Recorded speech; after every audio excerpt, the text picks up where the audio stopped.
வணக்கம் நேயர்களே, உழவுக்கு உயிரூட்டு நிகழ்ச்சிக்கு உங்களை வரவேற்பது விக்ரம் ரவிசங்கர். ஒரு ஊரில் 1000 பிரச்சனைகள் இருந்தாலும் ஒரு வீட்டில் தீப்பிடிச்சா பிரச்சனையெல்லாம் மறந்துட்டு எல்லாருமா சேர்ந்து அந்த வீட்டு தீயை அணைக்க முயற்சி செய்வோம். அப்படிப்பட்ட ஒற்றுமை உணர்வு தான் விவசாய தொழிலின் இன்றைய நிலைமைக்கு எதிராக உருவாகணும். அப்போ தான் விவசாயம் மறுமலர்ச்சி அடையும். அப்படிப்பட்ட மறுமலர்ச்சிக்கு அடித்தளம் அமைக்கிறது தான் நம்ம உழவுக்கு உயிரூட்டு நிகழ்ச்சியின் நோக்கம். இன்றைக்கும் பல பயனுள்ள தகவல்கள் நமக்காக தயாராக இருக்குது. நிகழ்ச்சிக்குள் செல்லலாம்.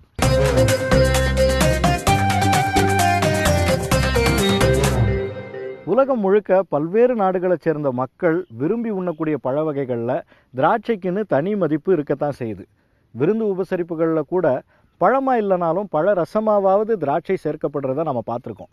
அப்படிப்பட்ட திராட்சை நம்ம தேனி மாவட்டத்தில் சீசனுன்ற பேச்சுக்கே இடமில்லாமல் விளையுதுன்றது பலருக்கும் தெரியாமல் இருந்திருக்கலாம். உண்மைதாங்க, திராட்சைக்கு பெயர் பெற்ற பல பகுதிகளில் ஆண்டுக்கு ஒரு முறை தான் சீசன். ஆனால் நம்ம ஊரில் 4 மாதத்துக்கு ஒரு சீசன். அப்படிப்பட்ட திராட்சை சாகுபடியை வெற்றிகரமாக செஞ்சு பெயரெடுத்தது மட்டும் இல்லாமல் நல்ல முன்னேற்றத்தையும் கண்ட ஒரு குடும்பத்தை சந்திக்கலாம் வாங்க.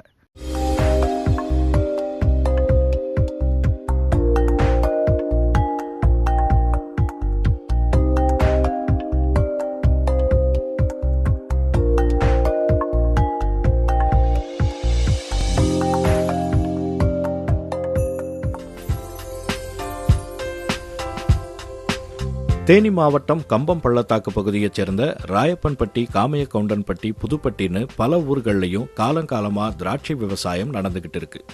இங்க விளையக்கூடிய கருப்பு நிற பன்னீர் திராட்சைக்கு இயற்கையிலேயே சில மருத்துவ குணங்கள் இருக்கிறதால மதுரை, கோவை, தூத்துக்குடின்னு தென் மாவட்டங்கள் மட்டும் இல்லாம கேரள மாநிலத்திலையும் இதுக்கு நல்ல வரவேற்பு இருக்கு.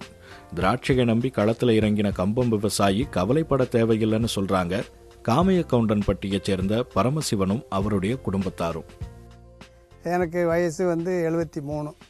இப்போ இந்த திராட்சை ஆரம்பித்தது 1994 ஆரம்பித்து வந்துக்கிட்டே இருக்கோம். 2005 மாவட்ட கலெக்டர் அதிகமாக பரப்பு விவசாயம் பண்ணதில் சான்றிதழ் கொடுத்தாங்க. கூப்பிட்டு பாராட்டு பண்ணி சான்றிதழ் கொடுத்தாங்க. அதுக்கு பிறகு 2014-15 தேசிய அளவில் பெரிய அதிகமான ஈல்டு அதை கவர்மெண்ட்டு அதை அங்கீகாரம் பண்ணி கோயம்புத்தூர் யூனிவர்சிட்டியில் கூப்பிட்டு அவார்டு கொடுத்துருக்காங்க. அது இல்லாமல் அதிகமாக வளர்ந்துருக்கும் விவசாயத்தில். தன்னுடைய சாதனைகளை பெருமிதம் ததும்ப பட்டியலிடுற பரமசிவன், குடும்ப உறுப்பினர்கள் ஒத்துழைப்பு இருந்தா இது யாருக்கு வேணாலும் சாத்தியப்படும்னு சொல்ற அதே வேளையில அவருக்கு உறுதுணையா இருக்கிற அவருடைய மகன் மாடசாமி தங்களுடைய மாவட்ட விவசாயிகள் அத்தனை பேருடைய முன்னேற்றத்துக்கும் திராட்சை விவசாயம் முக்கிய காரணம்னு சொல்றாரு. நாங்கள் பாரம்பரியமாக விவசாய குடும்பத்தை சேர்ந்து வளர்ந்து வந்துகிட்டு இருக்கோம். கிரேப்ஸை பொறுத்தளவுக்கு தேனி மாவட்டத்தில் பன்னீர் திராட்சை நெடுங்காலமாக இருந்து வந்துக்கிட்டு இருக்குது. அதை நவீனப்படுத்தி நல்லபடியாக உற்பத்தி பண்ணி இந்தியாவில் எல்லா பாகங்களுக்கு இதை போய் கொண்டு சென்று விற்பனை செய்து அதை லாபம் பெற்று நாங்கள் மாவட்டமே நல்லா முன்னேற்றத்தில் இருந்துக்கிட்டு இருக்கு. இவங்க வெற்றி ரகசியத்தை தெரிஞ்சுக்கிறதுக்கு முன்னாடி அனுபவம் மிக்க மூத்த விவசாயி பரமசிவன் மூலமா பன்னீர் திராட்சை சாகுபடி முறையின் அடிப்படை என்னன்னு தெரிஞ்சுக்கலாம். இப்போ நம்மகிட்ட பன்னீர் திராட்சை மட்டும் இருக்குது. இப்போ மட்டும் இருக்குது. அதிகமான பரப்பில் செய்கிறோம். அடி ஃபவுண்டேஷனில் நல்ல கான் கீறணும். ஜேஜிபியில் கான் கீறணும். கான் கீறி இந்த நம்ம பசுந்தாள் இருக்கு இல்லைங்களா, நம்ம தட்டை இதுகள்லாம் கானில் போட்டு மூடி அதுக்கு பிறகு ஒரு 2 மாதம் கழித்து மூடிட்டு நம்ம அந்த பதியம் வைக்கணும். பதியம் வச்சு ஒரு வருஷம் 10 மாதம் வளர்க்கணும். 10 மாதம் வளர்த்துட்டு அதுக்கு பிறகு 3 மாதம் 4 மாதம் கழித்து கவாத்து அடிக்கணும். கவாத்து அடித்து அதிலிருந்தே நமக்கு 4 மாதத்துக்கு ஒரு கிராப் வரும். முதல் கோணல் முற்றும் கோணலுங்கிற பழமொழிக்கு ஏற்ப திராட்சை சாகுபடியை தொடங்கும் போதே மண்ணுக்கு தேவையான ஊட்டச்சத்தை கொடுக்க தவறினா அதோடைய விளைவுகளையும் அனுபவிக்க வேண்டியது வரும். முறையா தொடங்கின பிறகு குறிப்பிட்ட கால இடைவெளியில அடுத்தடுத்த வேலைகளை அததுக்கான பணியாட்களை வச்சு சரியா செஞ்சிடணும். மனிதனுக்கு ஆரோக்கியமுள்ள உடம்புக்கு நோய் வராதுங்கிறது பெரிய ஆளுக பழமொழி. அதே போல் சாண எருவுகளை மாட்டு சாண எருவுகளை கூடுதல் போட்டு வந்தோம்னாலே நோய் தாக்கங்கள் குறைவாக இருக்குங்க. சப்போஸ் ஒரு சில கால சூழ்நிலை ஒரு நோய் தாக்கம் வந்தாலும் கவர்மெண்ட்டினால் அங்கீகரிக்கப்பட்ட மருந்து, மனிதனுக்கு எந்த தீங்கு செய்யக்கூடாத மருந்து மட்டும்தான் பயன்படுத்துகிறோம். இத்தனை வருஷமா திராட்சை விவசாயத்துல இருக்கோம், நமக்கு தெரியாத தொழில்நுட்பமா அப்படின்னு இவங்க நினைச்சதே இல்லையா. ஒரு வேலைக்கும் வந்து இந்த இதில் வந்து பணியாள்கள் இருக்காங்க, அவங்கள வச்சு வேலை செய்வோம். வந்து கருங்குடி தள்ளுறது, வந்து அதுக்கு பிறகு எடை நச்சுன்னு சொல்லுவாங்க, அதை எடுக்கிறது, அதுக்கு பிறகு வந்து அந்த தேய்க்க விடுறதுன்னு சொல்லுவாங்க. இதுக்கெல்லாம் வந்து பணியாள்களை வச்சு வேலை செய்வோம். வேலை செஞ்சுட்டு வந்து அப்பப்போ மருந்து வந்து தெளிப்போம். மருந்து வந்து நமக்கு அது அந்த அப்பப்போ கிளைமேட் எப்படி இருக்குன்னு பார்த்து அதுக்கு தகுந்த மருந்து தெளிப்போம். தெளிச்சுட்டு வந்து அது பிஞ்சாகும்போது அதுக்கு தகுந்த வந்து நம்ம டானிக்கை கொடுப்போம். ஒரு 40 நாள் கழித்து பிஞ்சு இறக்குவோம். பிஞ்சு இறக்கிட்டோம்னு சொன்னால் வந்து அதுக்கு பிறகு 80 நாள் கழித்து இது இந்த மாதிரி பருவத்துக்கு வரும். 100 நாள் 110 நாளையில் வெட்டுக்கு வரும். 120 நாளையில் வெட்டி முடிச்சிடும். இதனுடைய வயசு 4 மாதம். ஒரு கவாத்துலேருந்து வளர்ந்து எல்லா வேலையும் பார்த்து அது பழம் வெட்டும்போது 4 மாதம். அப்பப்போ ஆராய்ச்சி நிலையத்துடைய ஆலோசனைகளை கேட்டு முறையா பராமரிச்சு தோட்டத்தை கண்ணுங்கருத்துமா பார்த்துக்கிறது தான் இவங்களுடைய வெற்றியின் ரகசியம்னு நல்லா தெரியுது. தமிழக அரசினுடைய தோட்டக்கலைத்துறை அதிகாரிகள் விவசாயிகளுக்கு என்ன ஒரு சேவை செய்யணுமோ எல்லா ஒத்துழைப்பும் தயாராக இருக்காங்க.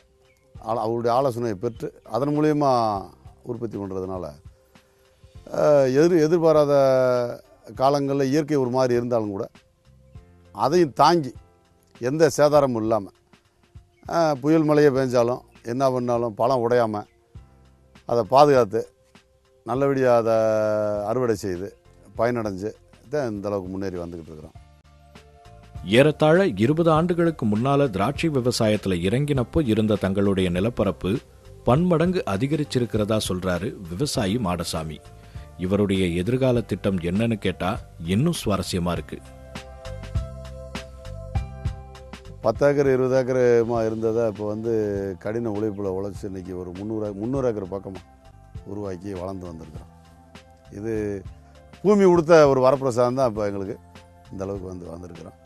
இனியும் அந்த பணியை தொடர்ந்து பண்ணிக்கிட்டு இருக்கோம். எங்கள் பிள்ளைகளுக்கு நாங்கள் தம்பி பையனை கூட வந்து அக்ரிகல்ச்சர் ஆஃபீஸராக தான் படிக்க போட்டுக்கிட்டு இருக்கிறோம். ஏன்னா அடுத்து நம்ம குடும்பத்துக்கு நவீன விவசாய வளர்ச்சிக்கு போகணுங்கிறதுக்கு நம்ம கூடுதலாக படிக்காட்டியாலும் ஓரளவுக்கு படிச்சிருக்கிறோம். பிள்ளைய வந்து ஒரு அக்ரிகல்ச்சர் ஆஃபீஸராக படிக்கணுன்ற முள்ள பண்ணிக்கிட்டு இருக்கோம். எங்கள் பிள்ளைகளும் எம்பிஏ படிச்சிருக்கேன் என் பொண்ணெல்லாம். அடுத்த சுச்சுவேஷன் வந்து உங்களுக்கு மார்க்கெட்டிங்கு நிர்வாகம் அந்த மாதிரி போகிற மாதிரி ஒரு பிளான் பண்ணிக்கிட்டு இருக்கிறோம். தங்களுடைய வாரிசுகளை பெருநகரங்களுக்கு அனுப்பிட்டு விவசாயத்தை வளர்க்க முடியலைன்னு வேதனைப்படுற விவசாயிகளுக்கெல்லாம் காமையகவுண்டன்பட்டியைச் சேர்ந்த இந்த விவசாய குடும்பம் ஒரு முன்னுதாரணம்னு நிச்சயமா சொல்லலாம். முறையா செஞ்சா விவசாயத்தை மிஞ்சிற லாபகரமான தொழில் வேற எதுவுமே இல்லைங்கிறது இவங்களை பார்த்தா நல்லா தெரியுது.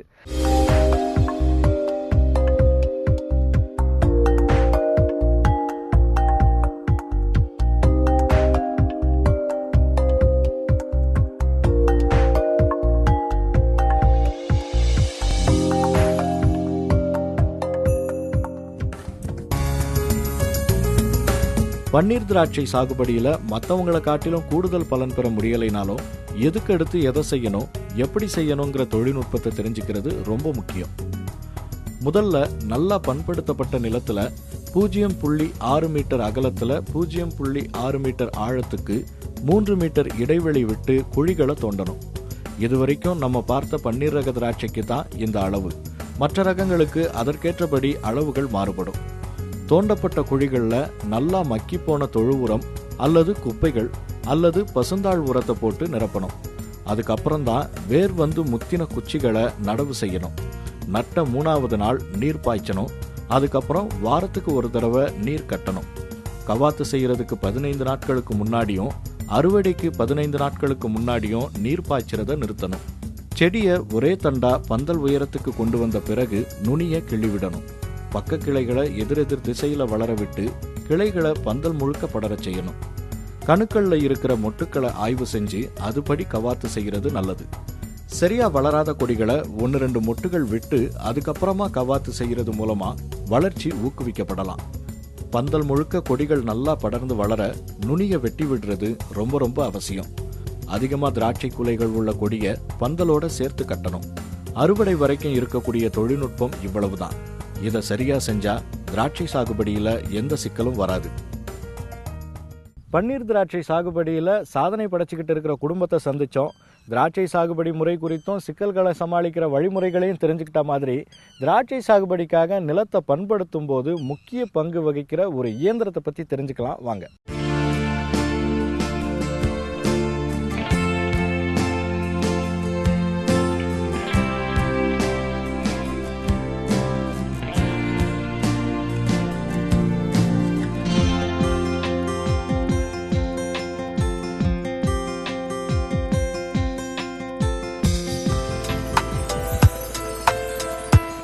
திராட்சை விவசாயத்துக்காக இந்த நிலம் இப்போ தயாராகிட்டு இருக்கு. வெறும் நிலத்தை மட்டும் காமிச்சு தயாராகிக்கிட்டு இருக்குன்னு சொன்னா என்ன அர்த்தம்னு யோசிக்காதீங்க. 30-40 வேலையாட்கள் செய்ய வேண்டிய வேலைகளை தனி ஆளா ஒருத்தர் செஞ்சுக்கிட்டு இருக்காரு. அதுக்கு காரணம் அவர் இயக்கிக்கிட்டு இருக்கிற இந்த இயந்திரம் தான்.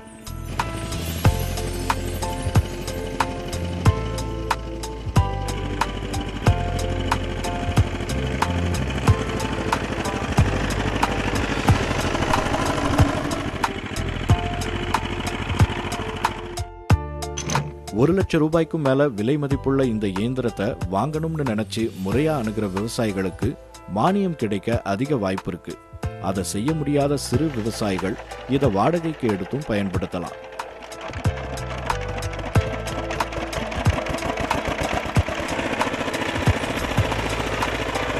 விவசாயின்னு எடுத்தாங்கன்னா அவங்களுக்கு ஒரு 50% வந்து ஒரு மானியம் இருக்குது. அதை எடுக்க முடியாதவங்க வந்து நம்ம மாதிரி பஞ்சு வச்சுருக்கவங்கள மணிக்கு 200 சொல்லி வாடகைக்கு கூப்பிட்டு இதை பயன்படுத்திக்கிறாங்க. இதனால் கொஞ்சம் இந்த லேடிஸ் லேபர் பிரச்சனை அதெல்லாம் கொஞ்சம் கம்மியாக இருக்குது. குபோட்டான்னு சொல்லக்கூடிய இந்த இயந்திரத்தால் நிலத்தை ஒழுகிறது மூலமாக வழக்கத்தை விட அதிகமாகவே மண் மிருதுவாகுது. மேலும் சில பலன்களும் கிடைக்குது. எல்லா இடத்துலையும் ஒரே மாதிரி சமமாக அது உழுதுரும். எல்லா இடத்துலையுமே ஒரு இடம் விடாமல் எல்லா இடத்துலையும் வந்து இது மண்ணை இலக்கம் கொடுத்துரும்.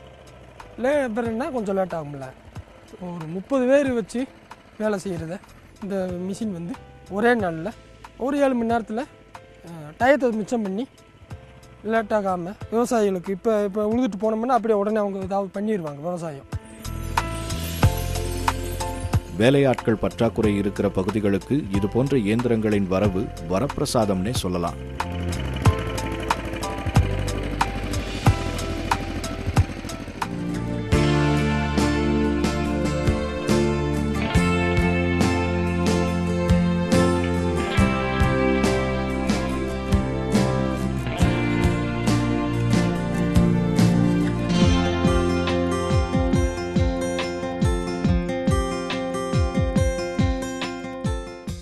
இந்த இயந்திரம் மூலமாக நிலத்தை பண்படுத்துறது திராட்சை சாகுபடிக்கு மட்டும் இல்லைங்க, புடலை, கோவங்காய் மாதிரியான கொடி வகை பயிர்கள் எல்லாத்துக்குமே பொருந்தும். சரி, அடுத்த விஷயத்துக்கு வருவோம். குறிப்பிட்ட ஒரு சிலர் மட்டுமே செய்கிறதுக்கு விவசாயம் ஒன்றும் தொழில் கிடையாது, அது ஒரு வாழ்க்கை முறை. விவசாயம் செய்கிறதுக்கு கண்டிப்பாக வயசு ஒரு தடையாக இருக்க முடியாது. என்ன நேயர்களை, நம்ப முடியலையா? இவரை பார்த்தீங்கன்னா கண்டிப்பாக நம்புவீங்க.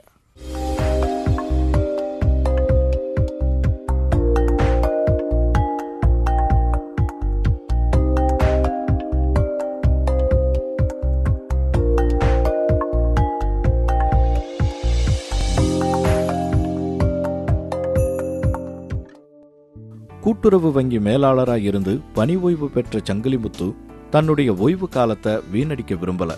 அதை பயனுள்ளதாகவும் மனசுக்கு பிடிச்சதாகவும் மாற்ற அவர் தேர்ந்தெடுத்தது விவசாயம். பணி ஓய்வு பெற்றதுக்கப்புறம் சாதாரணமாக சும்மா இருக்க வேண்டாம், நம்மளுடைய குலத்தொழில் மாதிரி உள்ள விவசாயத்தை நம்ம தேர்ந்தெடுத்து செய்வோம்னு சொல்லி எங்களுடைய சகோதரர் மரியாதைக்குரிய பரம்சுத்தவர் அவர்கள் ஆலோசனை சொன்னது பேரில் விவசாயத்தில் எனக்கு ஈடுபாடு இயற்கையில் ஏற்பட்டது. அதனுடைய அறிவுரையில் 2010 இந்த விவசாயத்தில் ஆரம்பிச்சிருக்கிறேன். பணி ஓய்வு பெற்ற பிறகு இனிமேலாவது நிம்மதியாக ஓய்வு எடுக்கலாம்னு நினைக்காம திராட்சை விவசாயத்தை தேர்ந்தெடுத்த இவர்கிட்ட அதுக்கான காரணத்தை கேட்டோம். கிட்டத்தட்ட ஒரு 5 ஏக்கர் 5 பன்னீர் திராட்சை விவசாயத்தில் நான் ஈடுபட்டிருக்கிறேன். விவசாயத்தில் ஈடுபட்டதுக்கு முக்கியமான காரணம் என்னென்னா 2. ஒன்று, பணி ஓய்வு பெற்று நம்ம சும்மா இருந்துடக்கூடாது. 2வது வந்து பணி ஓய்வு, அது இப்போ நம்ம சாதாரணமாக வீட்டில் இருந்தோம்னா நம்மளுடைய உடல்நல பாதிக்கும், பல விதமான சிந்தனைகள் இதாக இருக்கும். அப்படிங்கிறதுனால நமக்கு ஒரு ஓய்வு காலத்தில் ஒரு வருமானத்துக்கு வரும், அடுத்தவங்களுக்கு ஒரு முன்னுதாரணமாக இருக்கணும் அப்படிங்கிற 2 நோக்கத்தில் தான் விவசாயத்தை தேர்ந்தெடுத்தேன். நல்லா இருக்கு. இவர் விவசாயத்துக்கு வந்தது வேணும்னா ரொம்ப லேட்டா இருக்கலாம். ஆனா முதல் சீசன்லயே தொழில்நுட்பத்தை மட்டும் இல்லாம சில சூட்சுமங்களையும் புரிஞ்சுக்கிட்டு சிறப்பா செயல்பட ஆரம்பிச்சிட்டாரு. இந்த பயிர் வந்து வறட்சி பயிர், அதாவது தண்ணீர் அதிகமாக விடக்கூடாது அப்படிங்கிறது தெரிஞ்சுக்கிட்டேன். அதனால் தண்ணீர் எவ்வளோக்கு எவ்வளோ நம்ம குறைச்சி சிக்கனமாக பயன்படுத்துகிறோமோ அந்த அளவுக்கு நோய் தாக்குதல் கம்மியாக இருக்குது, மகசூல் அதிகமாக இருக்குது அப்படிங்கிற பெரிய ஒரு உண்மையை தெரிஞ்சுக்கிட்டு மற்றவங்களுக்கு நான் வந்து அது சம்மந்தமாக எடுத்து சொல்ல ஆரம்பிச்சிருக்கிறேன். அதனால் எனக்கு வந்து ஒரு நல்ல விதமான ஒரு வருமானம் கிடைக்குது, நல்ல விதமான பொழுதுபோக்காக இருக்குது. மிக முக்கியம், பணி ஓய்வு பெற்றவங்களுக்கு உடல்நிலை ரொம்ப நல்லா இருக்குது. ஓய்வு காலத்தை வீணடிக்க கூடாதுன்னு பொழுதுபோக்குக்காக திராட்சை சாகுபடி செய்ய ஆரம்பிச்சவர் இன்னைக்கு மற்ற விவசாயிகளை காட்டிலும் கூடுதல் லாபத்தை சம்பாதிச்சு பலருக்கும் முன்னுதாரணமா திகழ்றாரு. ஒரு மகசூலுக்கு வந்து ஒரு 4 மாதம் டைம் ஆகுது. அந்த 4 மாதத்தில் வந்து ஒரு ஏக்கருக்கு குறைச்சி வச்சா கூட ஒரு 10 டன்லேருந்து 12 டன்னுக்கு குறையாமல் நான் எடுக்கிறேன். ஒரு ஆவரேஜாக வந்து ஒரு ஏக்கருக்கு ஒரு பருவத்துக்கு ஒரு 1 லட்ச ரூபா அளவுக்கு செலவாகுது.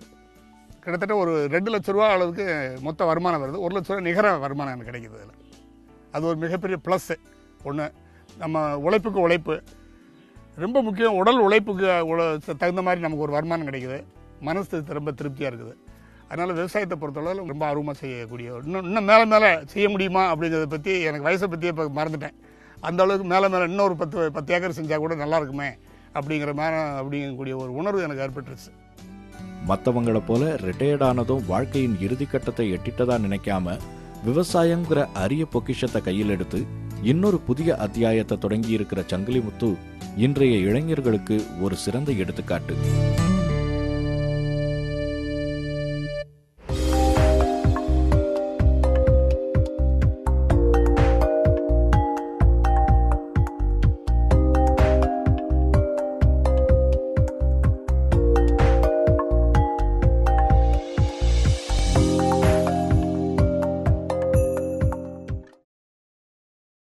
கூட்டுறவு வங்கி மேலாளராக இருந்து ஓய்வு பெற்ற பிறகு விவசாயத்தில் இறங்கி இன்னைக்கு சாதிச்சுக்கிட்டு இருக்கிற சங்கிலிமுத்துவோட கதையை கேட்டதும் ரிட்டையர்டான தாத்தாக்கள் எல்லாருமே வேட்டியை மடித்து கட்டிட்டு கிளம்பியிருப்பீங்கன்னு நினைக்கிறேன்.